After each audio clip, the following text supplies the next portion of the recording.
Growing up, I always thought of Barbara as a child star. I never thought about how hard it must have been for her afterwards.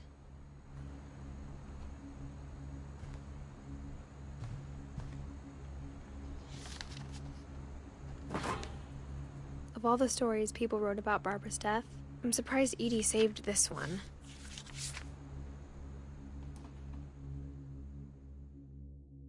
Old Jack here with another ghastly tale inspired by America's most unfortunate family. I'm calling it The Surprise Ending of Barbara Finch. As a child star, Barbara was famous for her scream. Now at 16, she was all washed up. A has-been. But in a lucky break, she'd been asked to perform her signature scream at a local convention for monster movie fans. It was just the boost her career needed. Unfortunately, her scream hadn't aged well. Getting better. I think you just need the right motivation. Her biggest fan and current boyfriend, Rick, was about to demonstrate when... Now that was a great scream. It was Barbara's father, Sven. He'd slipped into a table saw and had to be rushed to the emergency room. So Barbara got stuck babysitting her youngest brother, Walter.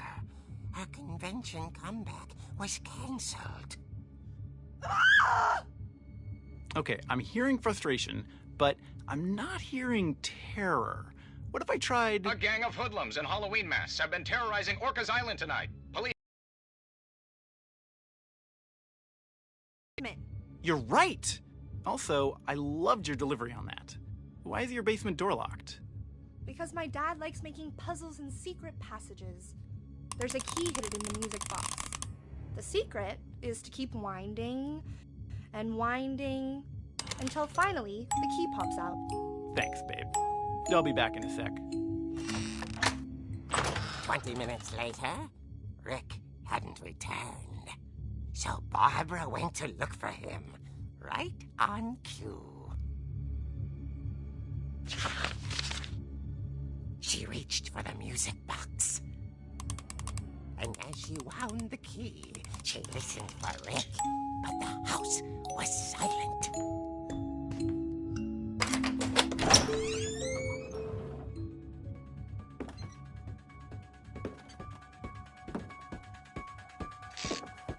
She found Rick's crutch and imagined the worst.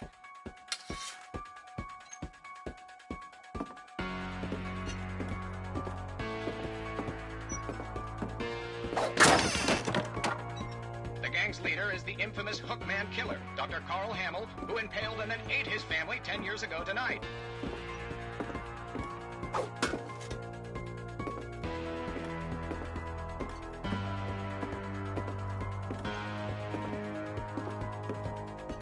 The old fridge rattled and grew still.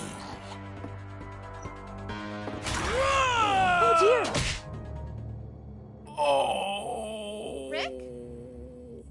Barb, relax. I was just trying to scare you to help you find your scream. Well, I'm not scared, Rick. I'm furious. Then act furious.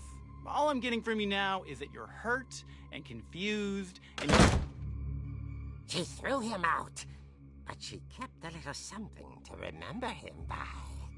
Barb, have you seen my other crutch? And she was still holding it when she fell asleep watching the Late Picture Show. Hours later... Barbara! Walter, what's going on up there? Ah! Okay, I'm coming up, but if this is a trick, you're dead, Walter.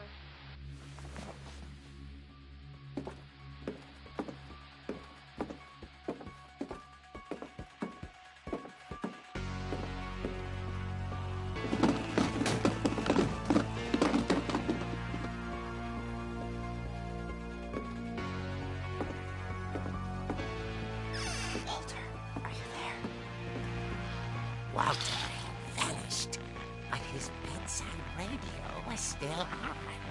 Orcas Island police describe the man as 6 feet tall, with a steel hook for a hand.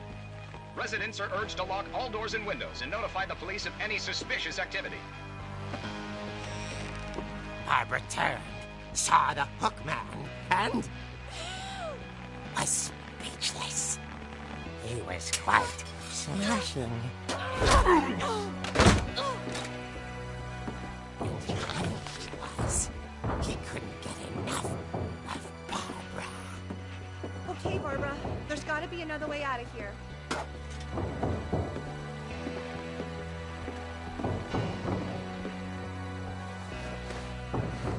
night, she played her part beautifully.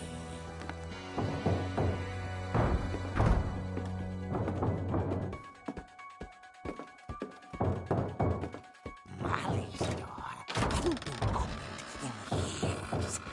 The hinges groaned.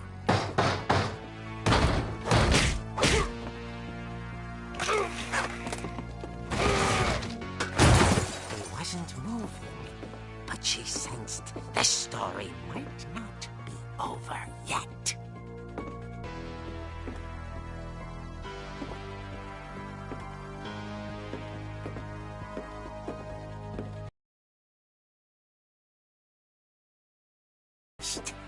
She listened for his breathing, but all she heard was... At the door, she heard whispering. It was coming from inside the house.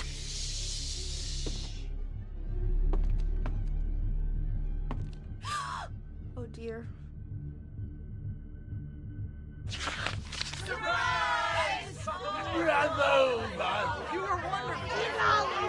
The monsters had come to surprise her.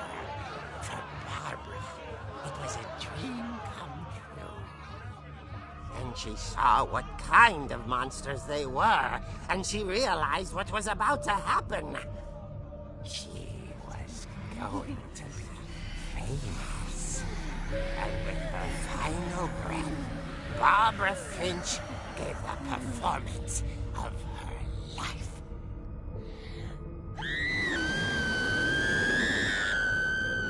I wasn't there myself, but I hear Barbara was magnificent. Poor girl. She had a taste for stardom. But unfortunately, so did her fans.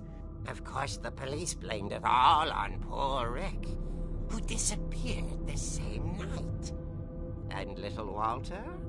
Hiding under his bed the whole time. He took it all pretty hard, but that's another story. As for Barbara, tucked inside the music box was all they ever found of her. Her ear. Now that's what I call a real eerie tale.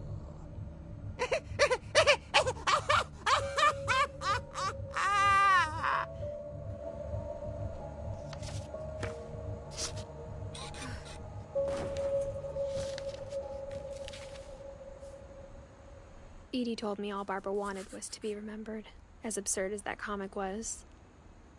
Maybe what Edie saw was a happy ending.